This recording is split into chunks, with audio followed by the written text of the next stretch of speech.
Y esta vez vamos a compartir con la directora del preescolar Piolín, comunidad escolar, Karen Heinzen. Está con nosotros. ¿Se dice así, Karen? ¿Heinzen o Heinzen? Heinzen.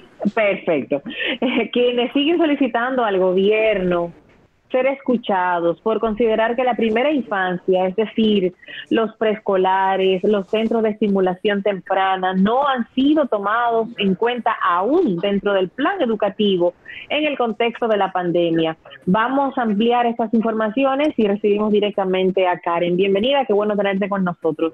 Un placer, Miralba y Pinky y todos, señor Cavada. Muy buenas. Gracias. Pues nada, les cuento que hace un par de semanas estuvimos conversando y fuimos invitados por el ministro de Educación y por la primera dama a una reunión donde creamos un comité con el colectivo de la primera infancia, donde pues básicamente conversamos nuevamente sobre un protocolo viable para República Dominicana para la apertura de los centros que trabajan con la primera infancia.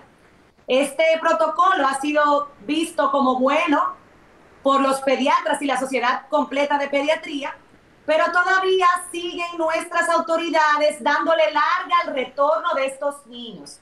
Y nosotros como educadoras seguimos preocupadas por el sector público y el sector privado, porque estos niños, Miralba, de 1 a 6 años, no están hechos de una naturaleza para la virtualidad. Son niños que aprenden jugando, que aprenden explorando, cuyos padres necesitan tener un espacio donde a nivel neurológico podamos optimizar su desarrollo, cumpliendo con un protocolo y unas normas de bioseguridad que hemos trabajado y le hemos propuesto hace varias semanas al ministerio. Entonces, nosotros sentimos que a pesar de que nos recibieron y nos escucharon, pues las semanas pasan, se abren los hoteles, se abren las clases vespertinas, se abren programas variados, está la economía completa abierta y esa necesidad de nosotros poder educar de manera presencial, pues todavía pues no se ha regulado. Entonces hay que tomar manos en acción porque sabemos los desafíos que ellos están viviendo con la virtualidad. Sabemos lo que esto le va a costar a nuestro país. Sabemos que están ante una pandemia y que es un gobierno nuevo, pero tenemos que buscar soluciones puntuales para las problemáticas que se van presentando en nuestra sociedad.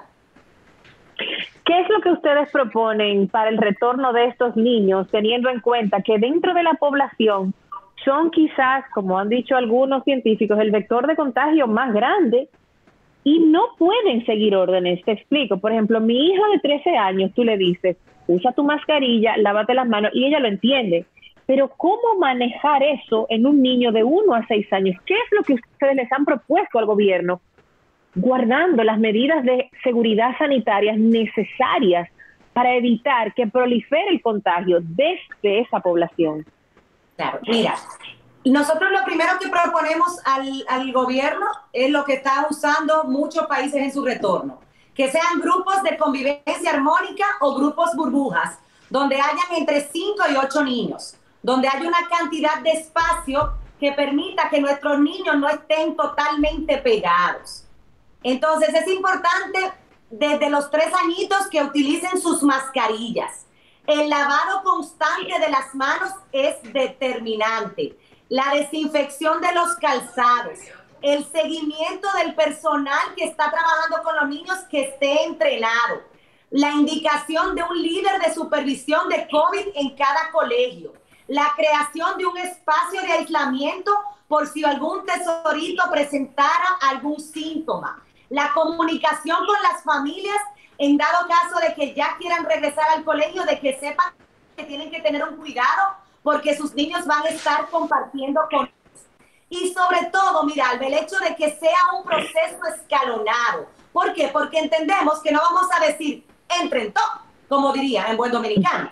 Es al paso, es paulatino. Y la misma señora Raquel Arvalo dijo que debíamos hacer un protocolo que la entrada sea paulatina con los colegios y los centros del Estado que cumplan con esas medidas. Y yo, esos son los CAICI, también de 3 niños pequeños, te debo decir que con conciencia y grupos reducidos, los niños sí se dejan su mascarilla. Y es importante, Miralba, que sepamos que hay mucha orientación a lo que tiene que ver con los espacios abiertos, donde tengan ellos más esparcimiento, respiren aire libre, y hasta las clases se están planteando que una parte del día sea fuera del espacio del aula.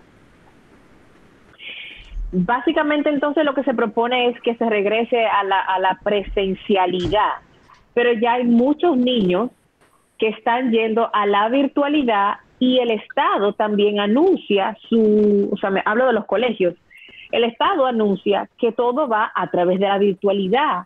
Y no sería eso como un poco, no sé, porque no hay forma de que los pequeñitos vayan a la virtualidad. Entonces, cuando abran los pequeñitos, los otros van a decir, ¿y por qué ellos sí y nosotros no? Lo que pasa es que tenemos que irnos ahí a las etapas de desarrollo y a la forma en que cada niño aprende. No es lo mismo un niño de 10, yo que tengo un hijo de 10, tú que tienes una de 13, que aceptan una virtualidad positivamente. El niño de 1 a 6 años, que es la primera infancia por la que estamos apelando, es un niño que se mueve constantemente. Es un niño que tiene una forma de aprender distinta y que estamos ante un desarrollo determinante, porque de 0 a 5 años es la mayor evolución a nivel de neurológico en un niño. Entonces, imagínate tú que estos niños se queden en una tableta. Su proceso jamás va a ser igual, porque lo más importante que necesitan para aprender es jugar y explorar el mundo con sus manos. Entonces, no estamos diciendo que estamos apelando para que empiece todo el sistema completo. Estamos hablando de niños pequeños, de primera infancia, y sobre todo de aquellas familias que estén listas para enviar sus niños, porque todo el mundo tiene el derecho de enviarlo o no. Los centros de modelo de integración infantil son cientos de alumnos que se manejan. No todos los padres están a disposición de mandarlo, pero el proyecto educativo tiene que tener opciones. Nuestros padres para esa población. Tú necesitas poder decidir, Miralba, con tus hijos qué tú vas a hacer. Y si tú tienes un proyecto en el cual tú confías, si por tu casa hay escuelas que te presentan una posibilidad que te da tranquilidad, tú como mamá tienes opción de elegir. Pero mientras tanto, ¿qué estamos viendo? Que hemos ido a los barrios nosotras mismas. Violaciones, ansiedades, niños con vecinos, niños que tienen meses sin recibir estímulos educativos y de crecimiento. Entonces, tenemos que pensar en la educación de esta población. Karen, a propósito del tema, permiso un momentico. Sí, adelante. Gracias, mi vida.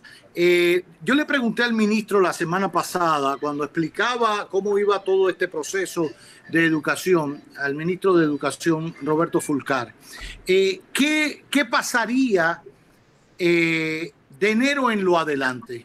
Ya el presidente Luis Abinader había dicho que no hay dinero para mantener los programas de subsidio a las personas más necesitadas, que se han quedado sin empleo, que están en sus casas y que hasta hoy reciben por varias vías, FASE, quédate en casa, para ti, no sé qué, una serie de ayudas que le permiten al menos estar con sus hijos o acompañarlos en este difícil momento del inicio del curso, sobre todo para los virtuales. Y bueno, en el caso de los más pequeños, que no tienen todavía la oportunidad, como bien decías, y que para ellos la virtualidad no funciona, que hay que estar ahí con el papá, la mamá, o un tutor, o un maestro, viendo cosas para el tacto, para el olor, para ciertas cosas muy visuales, de sonidos, etcétera. ¿Qué va a pasar en enero? Si al final en enero desaparecen todos esos programas, los padres tienen que salir a trabajar, no sé dónde, no sabemos si ya la pandemia se acabó en enero o aumentó la pandemia o sabe Dios. ¿Qué va a pasar con esos niños que hoy al menos han tenido una persona mayor delante y ya vemos todos los traumas que van saliendo con los niños por este encerramiento y la pandemia? ¿Qué va a pasar en lo adelante cuando los niños no tengan ni escuela porque no acaban de abrir, los padres tengan que salir, no hay ayuda para los padres? ¿Qué va a pasar? No, vamos a seguir en el mismo caos o peor del que estamos ahora mismo. Y es lo que dicen los pediatras que nos están respaldando. Nos queda el 2021. señor Cavada, con esta situación nos queda tiempo todavía. Entonces, ¿qué es lo que tenemos que aprender como seres humanos? Aprender a vivir con esta situación. Entonces, nosotros mismos hemos pensado que al gobierno le conviene más preparar las escuelas con las medidas de bioseguridad, dividir las tandas y que los niños puedan trabajar respetando un distanciamiento y con todos los protocolos, a meterse en una virtualidad que ustedes no se imaginan los millones que eso va a tener que costar para nuestro gobierno. Entonces, vamos a dividir dos tandas, mañana y tarde. Vamos a preparar el personal para que sepa cómo se trabaja con mascarillas y distanciamiento. Vamos a permitirle la oportunidad. Eso le quitaría un peso grandísimo al gobierno. Entonces, son opciones que nosotros hemos ido conversando y que fuera bueno que se tomaran en cuenta. Porque al final, ¿qué está pasando? Que seguimos en una bomba de tiempo y el tiempo va corriendo. ¿Y sabes cuál es la situación? Que los centros informales, los centros terapéuticos, de clases vespertinas, los centros de juego, en las plazas, todo está abierto. ¿Cuáles son los que tenemos dificultades? Los que estamos regulados por las autoridades del Ministerio de Educación.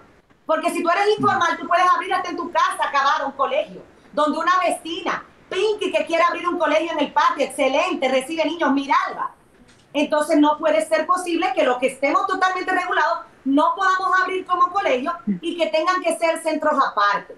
Entonces, vamos a concientizarnos de que nos queda tiempo, aprender a vivir con esto. Los planteles del sector público son envidiables en cuanto a metros y espacio, mucho más amplio que los colegios que somos privados.